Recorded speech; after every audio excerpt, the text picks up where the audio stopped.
Auditeurs de Radio Matania, c'est le début de la prédication et celle que j'introduis est une prédication du pasteur Claude Missidibazi qui a pour titre le suivant, Dire le Notre Père, chapitre 3. Aujourd'hui, le serviteur de Dieu mettra l'accent sur cette phrase à l'impératif, que ta volonté soit faite. Et le texte de référence est donc toujours le même que celui des deux premiers chapitres, à savoir Matthieu chapitre 6, du verset 5 au verset 15.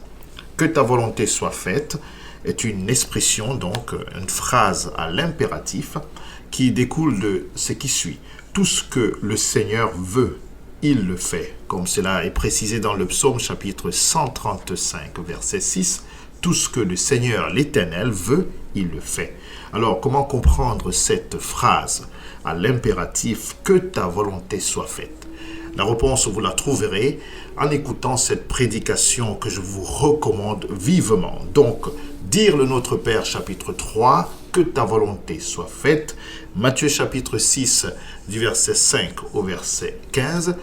Là, cette prédication débute dans quelques secondes. Dans sa version écrite, elle est d'ores et déjà disponible sur notre site www.eglisematania.com.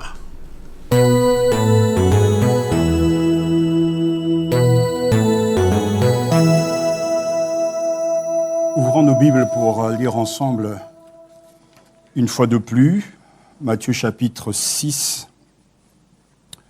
versets 5 à 15.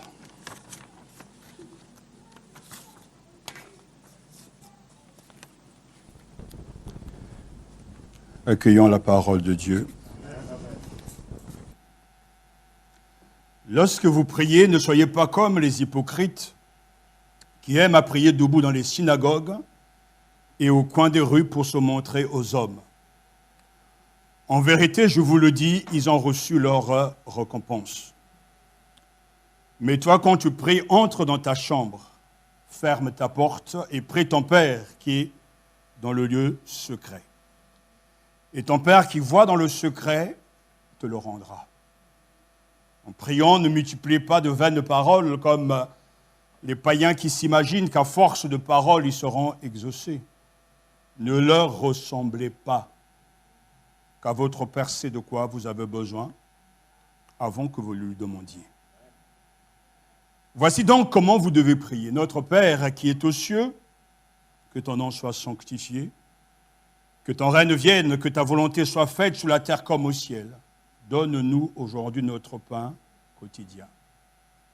Pardonne-nous nos offenses, comme nous pardonnons aussi à ceux qui nous ont offensés. Ne nous laisse pas entrer dans la tentation, mais délivre-nous du malin. Car c'est à toi qu'appartiennent dans tous les siècles le règne et la puissance et la gloire. Amen. Si vous pardonnez aux hommes leurs fautes, votre Père céleste vous pardonnera aussi. Mais si vous ne pardonnez pas aux hommes, votre Père ne vous pardonnera pas non plus vos fautes. Amen. Prions le Seigneur. Notre Père céleste, toi qui es si bienveillant,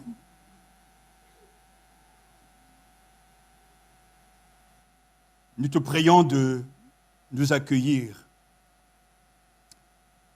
et de nous accorder ta bénédiction à cause de Jésus. Nous avons besoin de ta bénédiction. Car Seigneur, tu sais combien nous avons du mal et nous manquons d'envie de changer. Nous sommes conscients que cette parole est ta parole.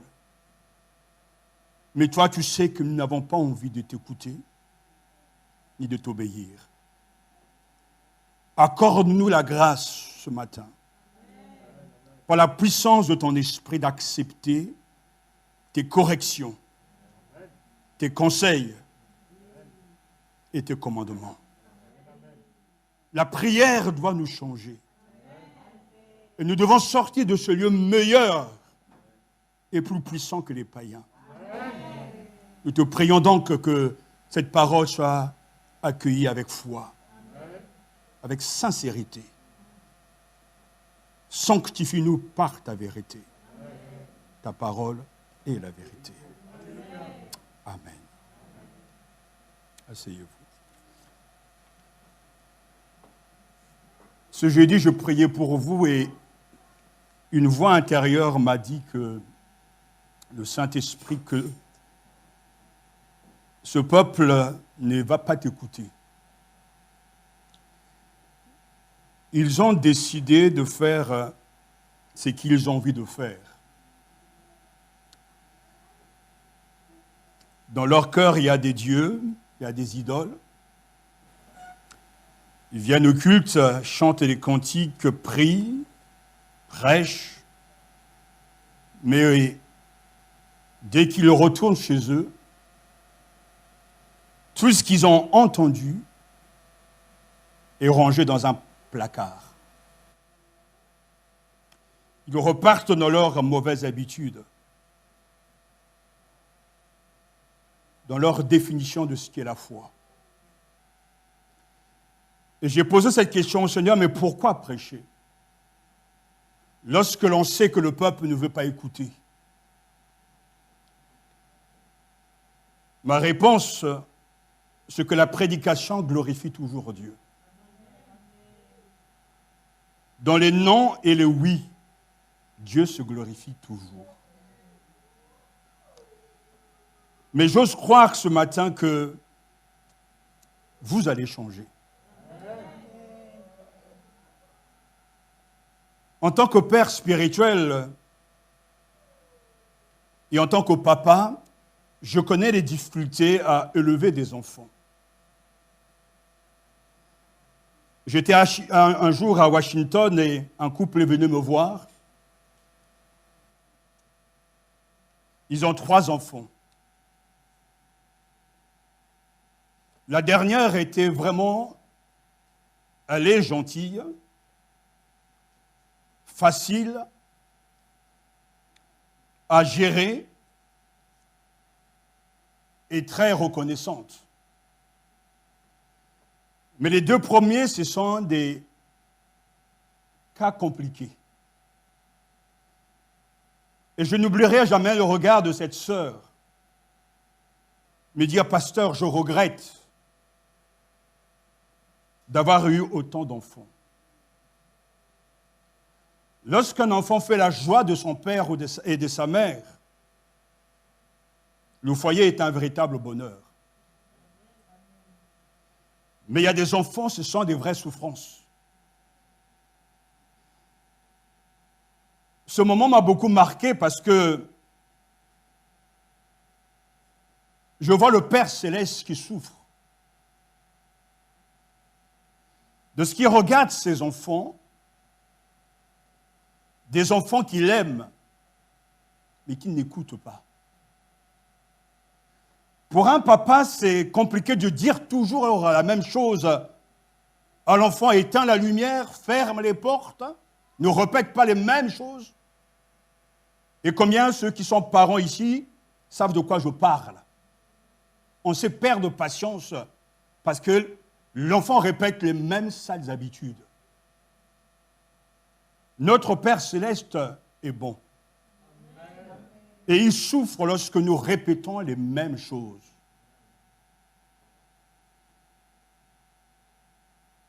Si nous sommes impatients, nous, en tant que papas, parents, nous serons capables de comprendre que Dieu aussi a ses limites. Et que sa patience ne durera pas toujours. Il nous faut nous convertir. On ne peut pas invoquer Dieu comme Père si on n'a pas reçu l'Esprit qui vient de lui. Personne ne peut formuler le Notre Père si on n'est pas né de Dieu et si on n'a pas reçu la nouvelle nature. Le Notre Père, qui est une prière intense et riche, est la prière des enfants du Père. Nous voici donc avec la troisième demande. Nous prions que ta volonté soit faite sur la terre comme au ciel. Lorsque nous nous reconnaissons comme les enfants terrestres d'un Père céleste, telle est notre prière. Nous savons maintenant, parce que c'est important, que Dieu conteste toujours nos priorités. Et qu'avec le Notre Père, il nous enseigne, et cela il faut le garder vraiment à l'esprit, que ce qui est important, ce n'est pas nos vies au quotidien, nos problèmes, nos soucis d'argent, nos achats effrénés des choses et des biens terrestres. Mais ce qui tient et qui est important, selon Dieu, au cœur de Jésus, il y a d'abord ses intérêts, ses projets. Notre Père qui est aux cieux, que ton nom soit sanctifié, que tu sois reconnu comme étant l'unique véritable Dieu. Que ton règne à toi arrive et pas mon règne. Que ta volonté soit faite sur la terre comme au ciel. Ces demandes concernent et touchent le cœur de Dieu. Et cette troisième demande est sans doute la plus lourde de sens pour nous, que ta volonté soit faite. Et pas ma volonté, ni ta volonté. Ce qui est important de garder à l'esprit, que la volonté de Dieu est bonne, agréable et toujours parfaite. Ce serait donc folie de résister à cette volonté. La volonté de Dieu n'est jamais le malheur. Et la fatalité, c'est au contraire ce qui combat, puisque toute autre force au monde, le malheur et la fatalité. Que ta volonté soit faite, que soit faite ta volonté, c'est une bonne nouvelle. Une promesse. Une merveilleuse nouvelle, une réconciliation avec la vie, la vérité. Il ne peut y avoir au monde de meilleures nouvelles. Que ta volonté soit faite sur la terre, comme en ce moment au ciel. La Bible dit également que tout ce que l'Éternel veut, il le fait. Dans les cieux et sur la terre, dans les mers et dans les abîmes. Psaume 135, verset 6. Alors pourquoi une telle demande? Que soit faite ta volonté. Littéralement, on peut rendre ce passage par qu'advienne ta volonté, comme au ciel aussi sur terre.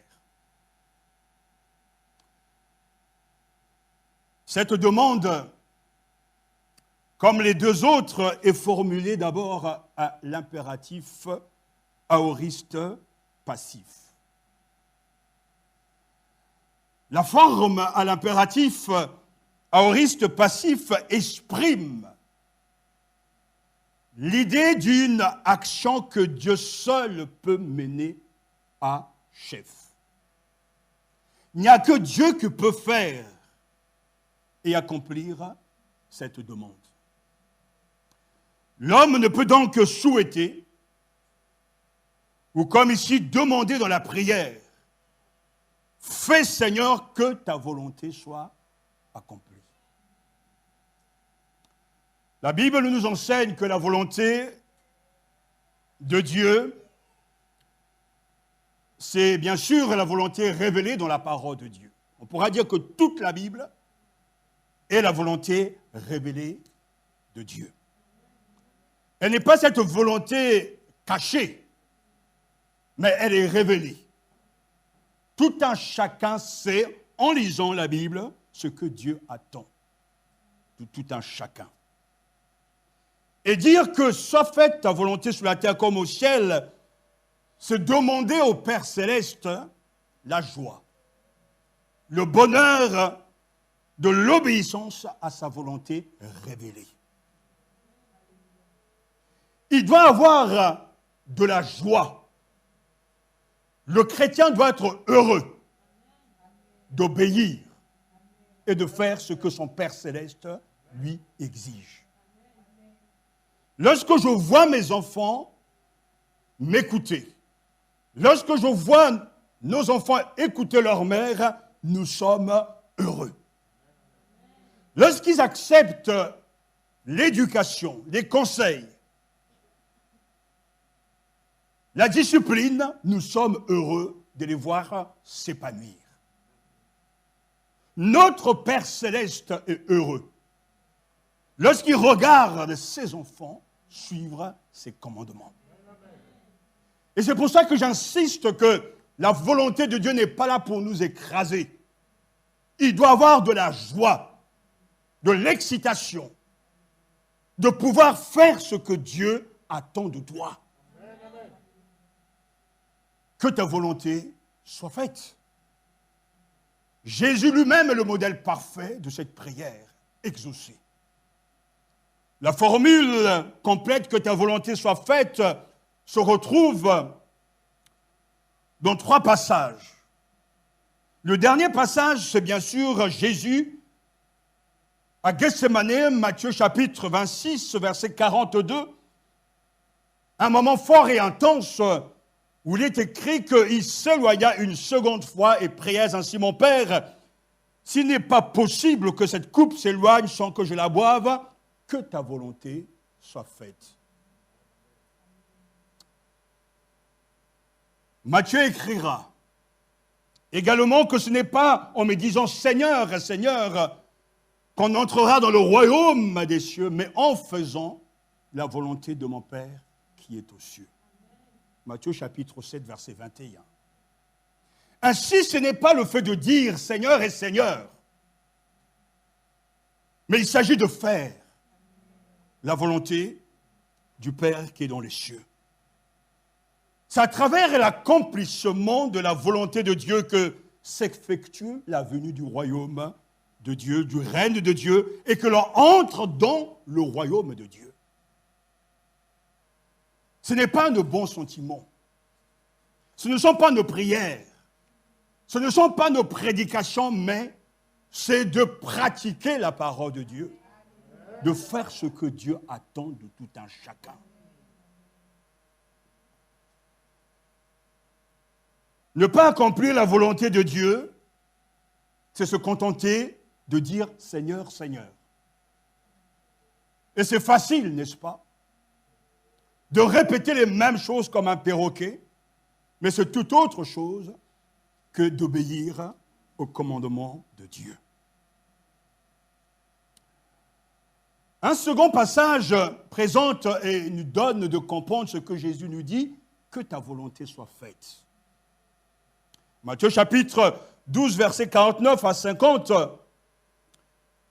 étendant sa main vers ses disciples, il dit, voici ma mère et mes frères. C'est Jésus qui parle. Car quiconque fait la volonté de mon Père qui est aux cieux est mon frère et ma mère. Quiconque fait la volonté de mon Père qui est aux cieux est mon frère et ma sœur et ma mère. Quelle parole remarquable.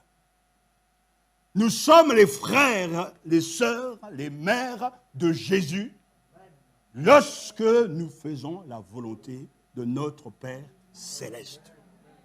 Quel privilège. Ainsi, dans les paroles du Christ, il y a un sens fort, puissant.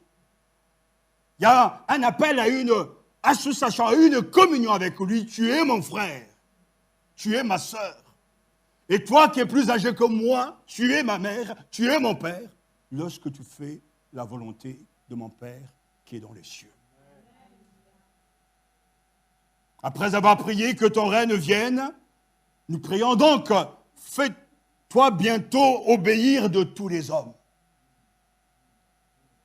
Notre Père, que ta volonté soit faite, prie les disciples.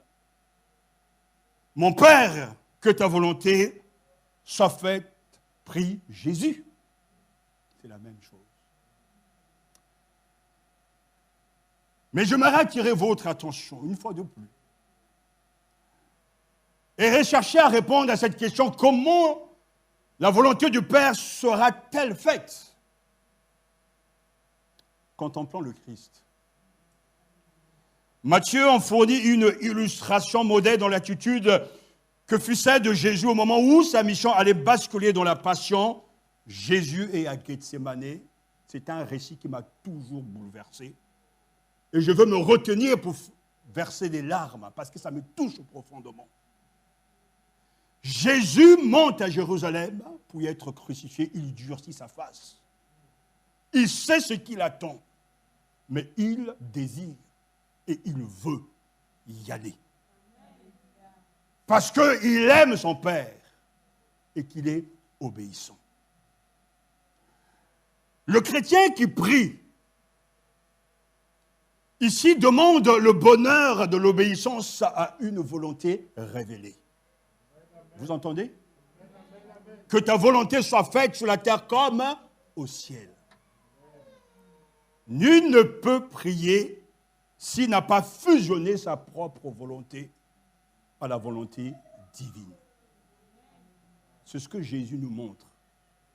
Nul ne peut prier s'il n'a pas fusionné sa propre volonté à la volonté divine. Lors de la prière de Gethsémane, Jésus a dit que ma volonté ne se fasse pas, mais la sienne. Que ma volonté ne se fasse pas, mais la sienne. Ô Seigneur, incline nos cœurs à vouloir ce que tu veux et non pas ce que nous voulons. Garde-nous de t'utiliser pour nos propres fins, pour nos propres besoins. Mais donne-nous de nous ajuster à ta volonté et d'aimer faire cette volonté, que soit le prix à payer. La prière est donc avant tout une soumission volontaire au dessein, au plan et à la gloire de Dieu. Celui qui ne se soumet pas, qui n'obéit pas, n'a pas le droit de formuler cette prière. C'est une moquerie pour des lèvres désobéissantes de faire une telle prière. Seul le disciple, le suiveur de Jésus, l'élève de Jésus, qui a tout quitté pour Jésus, qui l'aime et qui aime sa compagnie, peut prier et formuler cette prière, que ta volonté soit faite sur la terre comme au ciel. Pour celui qui dit le Pater, le Notre Père, le ciel et la terre en viennent à n'être plus que l'espace où la volonté de Dieu s'accomplit et doit s'accomplir. Et on pourra donc paraphraser cette demande: pour que la terre soit ce que tu veux qu'elle soit et doit être. C'est une belle promesse. Car un jour, tout ce qui est chaotique, tout ce qui est sale, le mal disparaîtra quand le règne de Dieu viendra et que la volonté de Dieu s'accomplira dans toute sa puissance. Les cieux sont les cieux de l'Éternel, mais il a donné à terre au Fils de l'homme, nous dit le psaume 115, verset 16. Quelle lourde responsabilité. Alors ce matin, dire que soit faite ta volonté sur la terre comme au ciel, se demander que le projet de Dieu pour la création se réalise. Et Dieu veut que tous les hommes soient sauvés.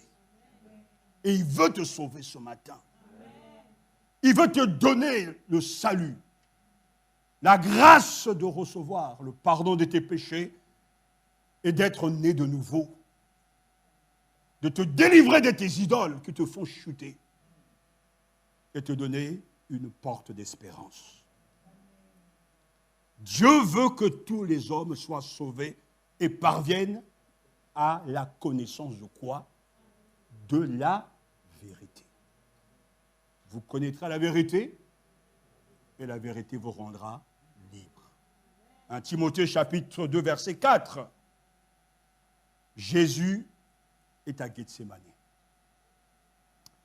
Jésus aime son Père. Jésus se nourrit, se rassasie de la volonté de son Père. Dans le 4e évangile, donc l'évangile selon Jean, Jésus ne parle pas de la volonté de son Père, mais de la volonté de celui qui m'a envoyé. Cette volonté de Dieu constitue une mission.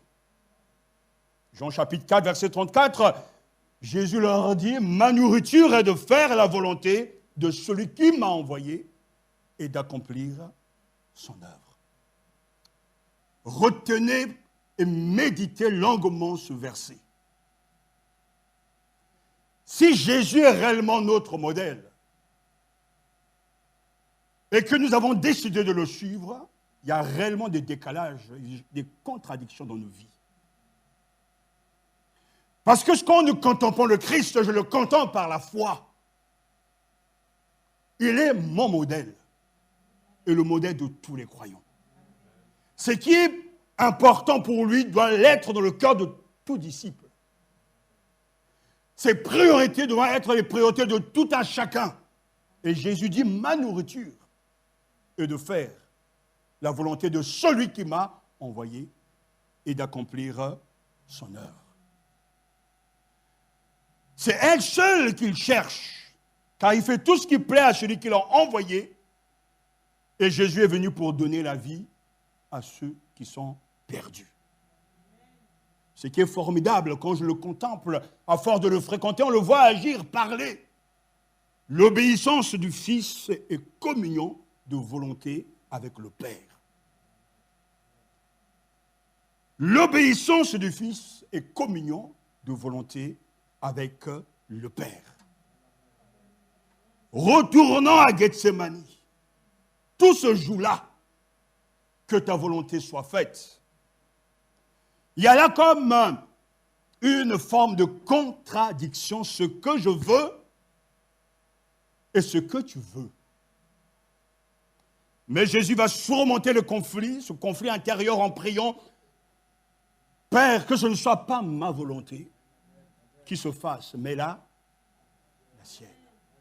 Tout est là. Tout est là. Non pas ce que moi je veux, Père, ma volonté, mais ta volonté. Oh, Yahvé, tout est là. Et si le Saint-Esprit te donne de comprendre ces paroles ce matin, tu ne vas pas gâcher ta vie. Car au dernier jour, ta maison, ta voiture, tes vêtements, tes bijoux, toutes ces choses ne te serviront à rien. Car ta vie sera un échec puissant, terrible, si tu ne fais pas ce que Dieu attend de toi. Si aujourd'hui même, tu n'es pas entré dans l'obéissance à la volonté de Dieu, tu as déjà gâché ta vie, tu as raté. La réussite selon Jésus, c'est de s'ajuster à la volonté du Père. Non pas ce que je veux, mais ce que toi tu veux. La nourriture de Jésus, c'est la mission qu'il a reçue du Père. Elle vient d'en haut. Et elle est l'aliment de son esprit. L'unique mobile de sa vie, je suis descendu pour faire non pas ma propre volonté, mais la volonté de celui qui m'a envoyé. Oh merveilleux Sauveur, si je suis là ce matin, c'est parce que tu n'as pas cédé à tes impulsions, ni parce que tu as été obéissant jusqu'à la mort. Même à la mort, alléluia, sur la croix, et Dieu le Père t'a souverainement élevé. Je suis descendu pour faire, non pas ma propre volonté, je suis descendu non pas pour faire mes propres business, ma vie, mes constructions, mes projets de mes enfants, les projets de membres de ma famille. Non, je suis venu pour accomplir la volonté de mon Père. Ce qui me rend triste ce matin, et le Seigneur sait de quoi je parle, c'est de vous regarder négliger les choses de Dieu. D'être convaincu que tout va bien, que vous êtes dans la volonté de Dieu, que vous faites ce que le Père Céleste attend de tout un chacun. Il y a une différence entre vous et moi, frères et sœurs, et ce n'est pas un jugement. Je suis en train de faire ce pourquoi Dieu m'a créé. Je suis venu dans ce monde, il m'a envoyé, il m'avait choisi avant le commencement de toutes choses. Et il m'a donné à mes parents.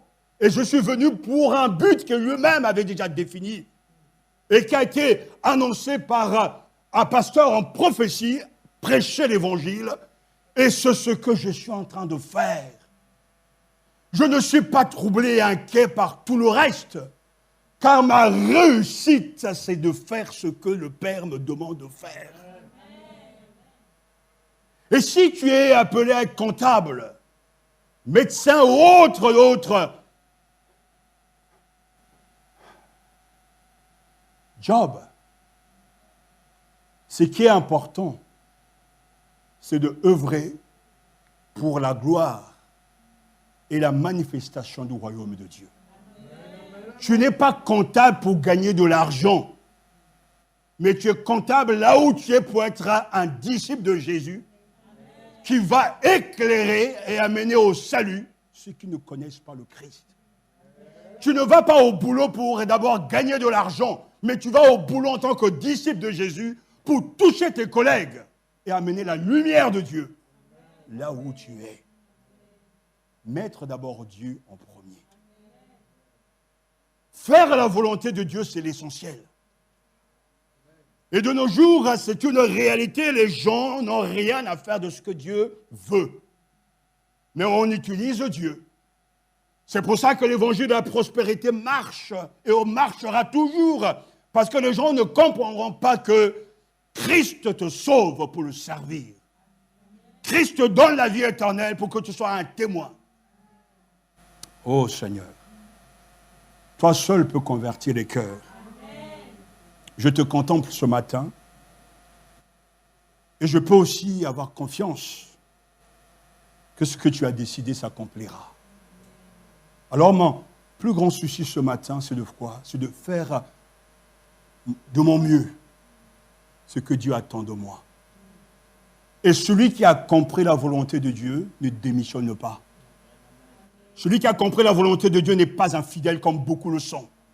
Celui qui a compris la volonté de Dieu mettra le paquet pour que ce que Dieu lui demande de faire marche.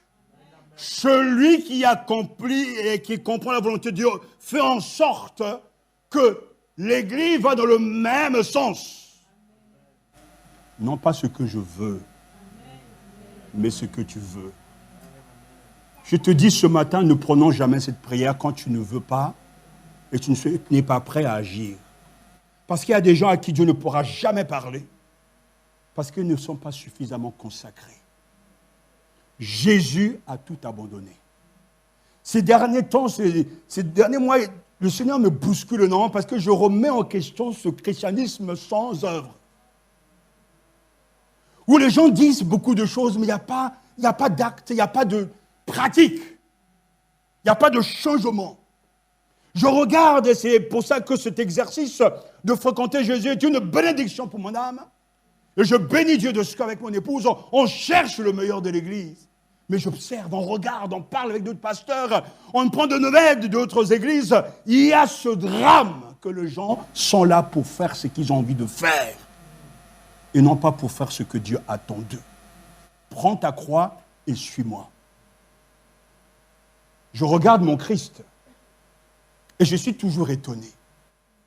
Mais si Dieu voulait vraiment que la terre soit sa résidence, il aura tout fait pour que chacun vive sur cette terre en possédant bien des choses. Mais je dis, mon royaume n'est pas de ce monde. Ce qui est étonnant, c'est que Jésus ne possède rien en propre.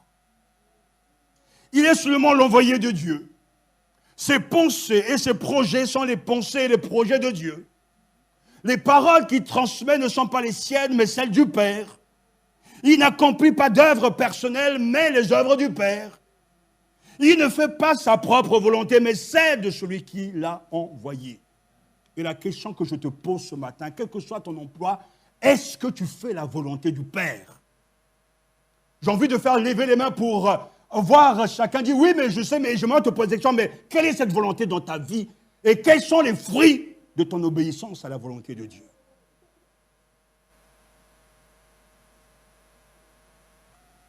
La volonté du Père pour Jésus était la mission du Fils de sauver l'humanité. Ce matin, j'invite les disciples de Jésus de faire la même prière. Et peut-être que tu te poses la question, comment connaître la volonté de Dieu? Une béatitude de notre Seigneur répond à cette question. Heureux ceux qui ont le cœur pur, parce qu'ils verront Dieu. Matthieu chapitre 5, verset 8. Lorsque le cœur est pur, on voit Dieu. Lorsque le cœur est lavé, Revan, divine, on voit Dieu. Dieu est présent dans le cœur, la maison de celui qui est pur. Là où Dieu règne, où il a la première place, sa volonté est faite. À quoi bon connaître ce que le maître veut si on ne le met pas en pratique?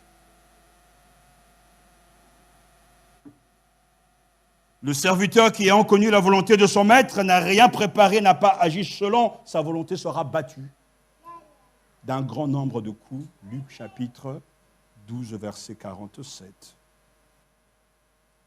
Jésus raconte cette histoire d'un père qui envoie ses deux fils dans sa vigne.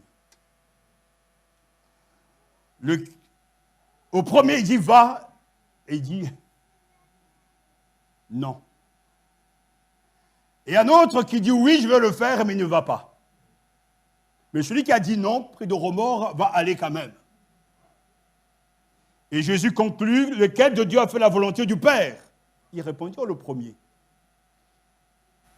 Et c'est ça la réalité. Devant nous, on peut dire oui, on va le faire.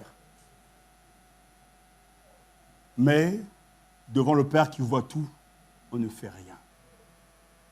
Mettez vos vies en règle. Dimanche passé, le Seigneur a parlé dans une parole de sagesse, fuyez l'impudicité.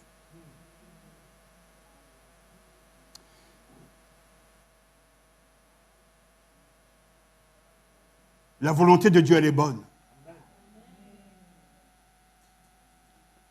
Et ce que Dieu attend de chacun, c'est clair. Ça sera là notre conclusion. Ce que Dieu veut, c'est votre sanctification. Sans que c'est que vous abstenez de la débauche. Ce que Dieu veut, c'est votre sanctification. Ce que vous vous abstenez de la débauche. 1 Thessaloniciens chapitre 4, verset 3. Rendez grâce en toutes choses, car c'est à votre égard la volonté de Dieu en Jésus-Christ. 1 Thessaloniciens chapitre 5, verset 18. Car il vaut mieux souffrir, c'est telle est la volonté de Dieu en faisant le bien qu'en faisant le mal. 1 Pierre chapitre 3, verset 17 et 1 Pierre chapitre 2, verset 15. Car c'est la volonté de Dieu qu'en pratiquant le bien, vous réduisez au silence les hommes ignorants et insensés. Que ta volonté soit faite et non pas la mienne. Il faut que tu t'arrêtes de faire des membres de ta famille ta première préoccupation. Tes projets pour tes enfants, ce n'est pas ta première préoccupation. Même construire un bâtiment, l'église, ce n'est pas la première préoccupation. Aimer ton mari plus que Jésus, ce n'est pas la première préoccupation. Que tu n'aies même pas d'enfant, même pas de mari, ce n'est pas ça qui va être ta première préoccupation. Non, la première préoccupation, Seigneur, que veux-tu que je fasse? Pourquoi est-ce que je suis sur cette terre? mon appel? Quelle est ma place? Car j'ai constaté, et croyez-moi mon expérience, vous pouvez tout avoir. Vous pouvez réussir votre vie professionnelle. Vous pouvez vous marier. Vous pouvez avoir des enfants. Vous pouvez acheter vos voitures, des vêtements, des choses matérielles.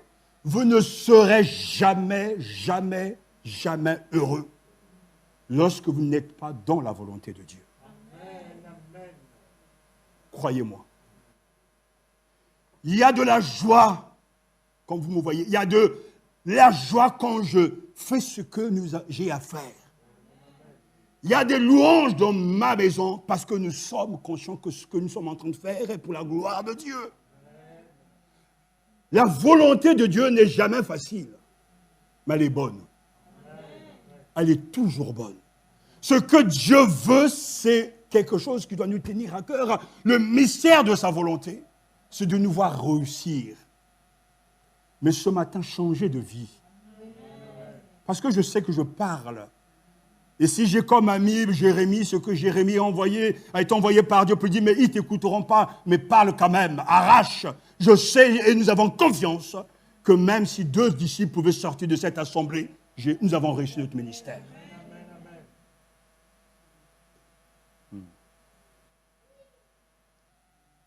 Seigneur, non pas ma femme, non pas mes enfants, non pas mon église, mais ta volonté.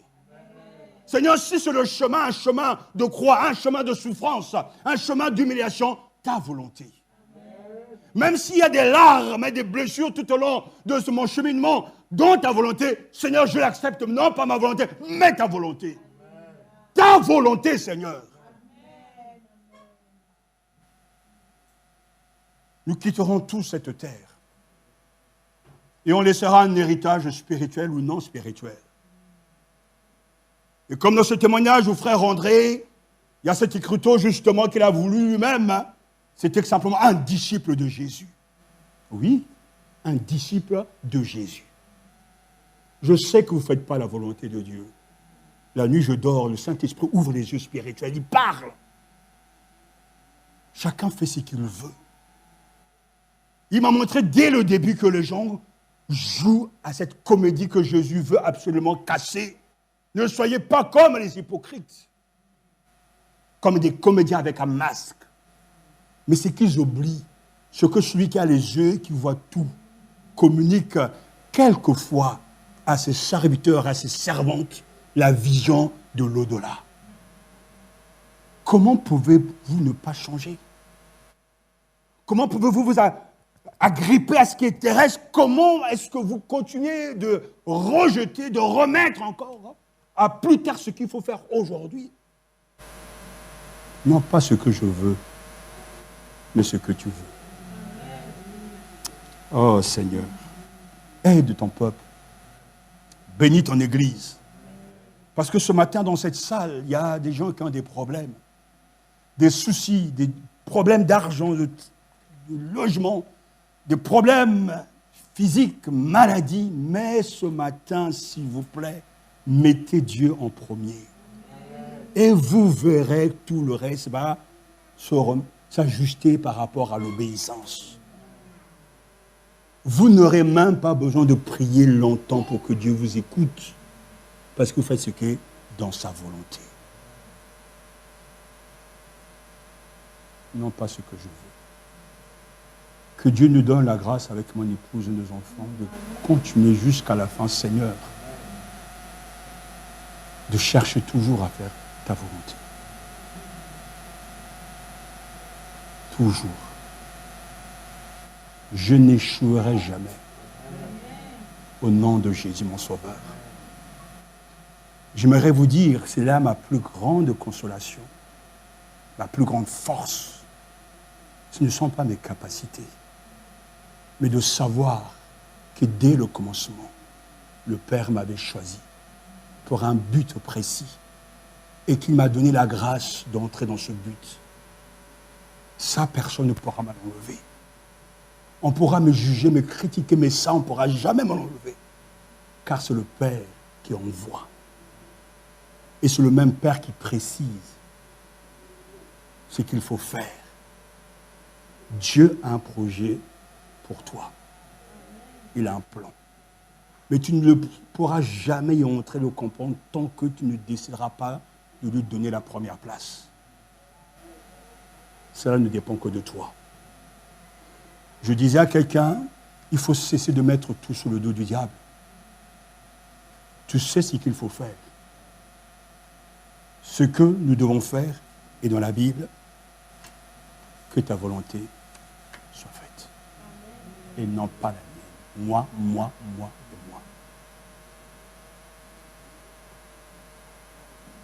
Là où Dieu règne, sa volonté est faite toujours. Je vous invite à un temps de prière et de réflexion.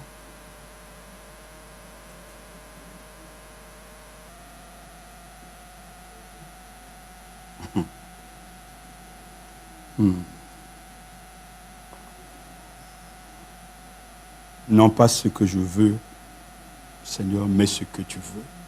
Nous avons là la clé de la réussite de la vie de Jésus. Tout se résume à ça. Moi, je veux ceci. Moi, je veux cela. Moi, je veux ceci. Moi, je veux. Et Jésus te dit, pas ce que tu veux, mais ce que moi je veux. Si je te veux à tel endroit, avec peu de moyens, tu dois être heureux d'être à la place que moi je veux pour toi. Moi, je veux me marier. Moi, je veux acheter ma maison. Moi, je veux acheter ma voiture. Moi, je veux avoir une promotion, un autre emploi. Moi, je veux que mes enfants aillent dans des écoles privées, qui réussissent. Moi, je. Et qu'est-ce que Dieu attend, te demande de toi, avec ton jeu?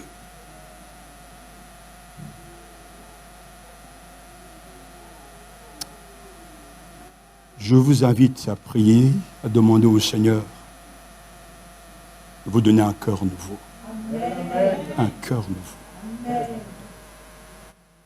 De demander au Seigneur de vous donner la grâce de vous débarrasser de vos idoles qui vous font tomber et qui vous empêchent même de voir l'au-delà. Demandez-lui ce matin de vivre avec ce principe. Non pas ce que je veux, Seigneur, mais ce que tu veux. Je veux t'écouter, je veux t'obéir, parle-moi. Je suis prêt à tout pour toi. Je t'abandonne mes projets personnels. Parce que le monde me dit que réussir, c'est d'avoir les choses matérielles. Mais toi, tu me dis le contraire. Tu t'es humilié toi-même. Tu as renoncé à tout pour faire la volonté du Père. Et Seigneur, tu vois ce combat entre la vérité et les mensonges du diable. Le diable a tellement aveuglé l'intelligence des uns des autres que notre identité se définit par rapport aux choses matérielles. Alors que nous sommes en Christ. Et notre identité n'est pas terrestre, mais céleste. Père, sauve cette église, s'il te plaît. Seigneur, envoie ton esprit. Fais pénétrer ta vérité dans les cœurs. Viens régner dans les esprits. Sauve nos jeunes qui sont profondément idolâtres avec leur smartphone, avec leur téléphone. Libère-les, Seigneur. Viens et déchire le voile qui est au-dedans de nos cœurs et qui nous empêche de te voir, de te toucher, de t'écouter. Parce que le moi est plus fort que tout. Je ferai ce que je veux. Je ferai ce que je veux. Ce n'est pas à toi, pasteur, de me dire ce que je dois faire. Alors, arrière de moi, esprit satanique. Je veux me soumettre à la volonté de Dieu. Je veux aimer, vouloir faire ce que Dieu attend de moi. Seigneur, tu nous as donné les 10 commandements. Tu nous as donné ta parole, le serment sur la montagne. Et tu veux libérer ton peuple de l'hypocrisie. Père, sauve cette assemblée, s'il te plaît. Sauve les croyants ça et là, qui sont totalement désorientés et qui n'aiment pas la vérité. Donne-leur de te chercher, la grâce de te chercher. Père, je te demande la grâce, la bénédiction. Il n'y a que toi qui peux le faire. Fais venir ton règne dans leur cœur. Ne le laisse pas aller tout droit en enfer, mais rattrape-les. Rattrape-les. Nous savons, comme tu nous l'as dit, que ceux qui étaient prédestinés au salut étaient sauvés. C'est là ton choix. C'est là ta volonté. C'est ta volonté de sauver qui tu veux. Et tu sais qui tu dois sauver. Seigneur, fais comme tu veux. Au nom de Jésus. Amen.